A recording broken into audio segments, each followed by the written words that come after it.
ക്ലാസ്സൊക്കെ കേൾക്കും, പക്ഷേ എനിക്കൊന്നും പിടികിട്ടണില്ല, ഒരു ഐഡിയ ഇല്ല. നമ്മൾ അമ്പലം, വീട്, പ്രാർത്ഥന, പൂജ അങ്ങനെ നടന്നതായിരുന്നു. അപ്പോൾ ഇത് എനിക്കറിയില്ല. അച്ഛൻ മത്തായിയുടെ സുവിശേഷം, സങ്കീർത്തനമൊക്കെ പറയുമ്പോൾ എനിക്ക് ഒരു ഐഡിയ ഇല്ല.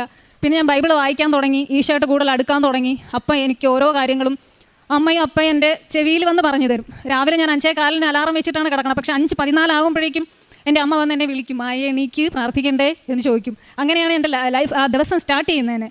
പിന്നെ ഞാൻ പ്രാർത്ഥിക്കുമ്പോൾ പ്രത്യക്ഷീകരണ പ്രാർത്ഥനയിൽ വിശ്വാസ പ്രമാണം അച്ഛൻ പറയുന്ന പോലെ മനസ്സിൽ കണ്ട് പ്രാർത്ഥിക്കും. എനിക്ക് അതിനുള്ള ആ ഒരു കൃപ ഈശോ തന്നെ തന്നത്. അങ്ങനെ മനസ്സിൽ കണ്ട് പ്രാർത്ഥിക്കും. സ്വർഗസ്ഥനായ പിതാവ് 7 തവണ പറയുമ്പോൾ ഞാൻ സ്വർഗീയ അപ്പയെ മനസ്സിൽ കാണും. അപ്പയുടെ പാദം സ്വർണ്ണ തളികയിൽ വെച്ചിരിക്കുക. അപ്പോൾ ഞാൻ പാദം കഴുകും, എന്നിട്ട് പട്ടുതൂവാല കൊണ്ട് തുടയ്ക്കും, പാദം ചുംബിക്കും, സുഗന്ധദ്രവ്യങ്ങൾ ചാർത്തും. എന്നിട്ട് ഞാൻ പുഷ്പ അർച്ചന നടത്തിയിട്ടാണ് ആ 7 സ്വർഗസ്ഥനായ പിതാവ് പൂർത്തിയാക്കുന്നത്. അതുപോലെ നന്മ നിറഞ്ഞ മറിയവും 7 എണ്ണം ചൊല്ലുമ്പോൾ അമ്മ മാതാവിൻ്റെ ഈശോയുടെയും പാദത്തിൽ ഇതുപോലെ തന്നെ ചെയ്യും. അങ്ങനെയാണ് എൻ്റെ പ്രാർത്ഥന ഞാൻ രാവിലെ തുടങ്ങി എൻ്റെ ലൈഫ് സ്റ്റാർട്ട് ചെയ്യുന്നതിന്.